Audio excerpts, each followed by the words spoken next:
Well, it's actually a combination of a couple things. When I was growing up, I actually grew up at the parish that I'm working at right now, St. Hyacinth Parish, and the priests there were resurrectionist priests, so I got to know CR priests from the very beginning.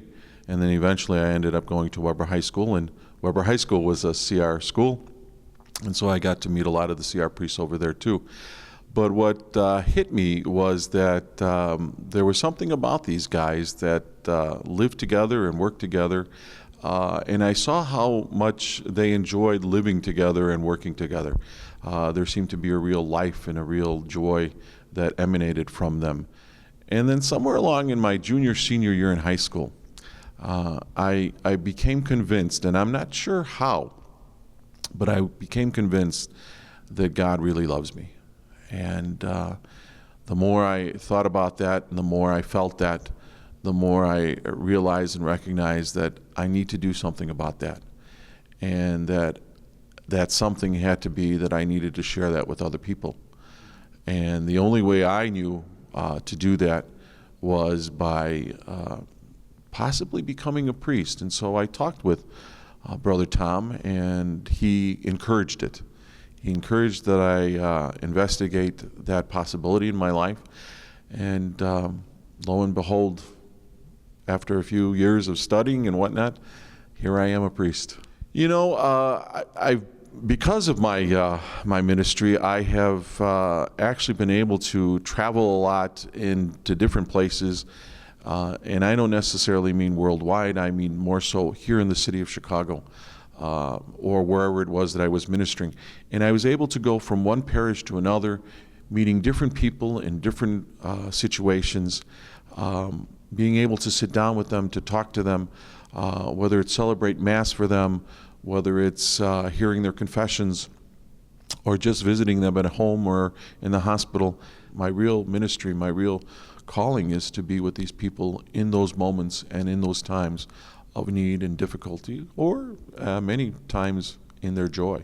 I was stationed at our parish in Nevada, and I was called by the hospital. And they said, could you please come? A lady has just given birth, and we don't think the child will live much longer. And could you come because they'd like to have the child baptized? So I came, and sure enough, I spent some time with them. We baptized the baby. And then I spent some more time with them. Eventually I went back home, and it was about 3 or 4 hours later, the hospital called me again, and they said, could you please come back? The baby has died, and the mother is not willing to hand the baby over to us. Could you help us? And so I drove out not knowing what it was I was going to do. And as I talked to the medical staff, they said, would you be willing to take the baby from her? It was truly a difficult moment in my life, but one in which I was afterwards so very happy that I was able to be there for her and for her husband, and really also for the medical staff, because they found themselves in a quandary.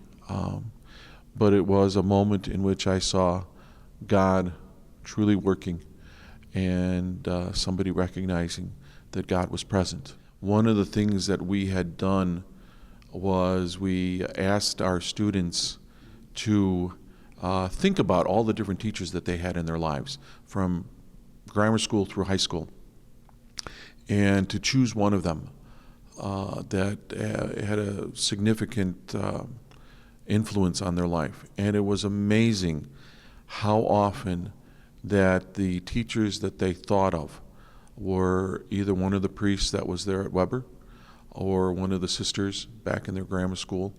And it was obvious that somehow these individuals, despite the difference in age and despite the lifestyle that we lived, we somehow affected them. And my personal feeling is that I think it's important that young people know that despite all of the things that are going on around them and all the different kinds of influences that are there, and I believe many times those influences and those friends and even family will say that that's not for you.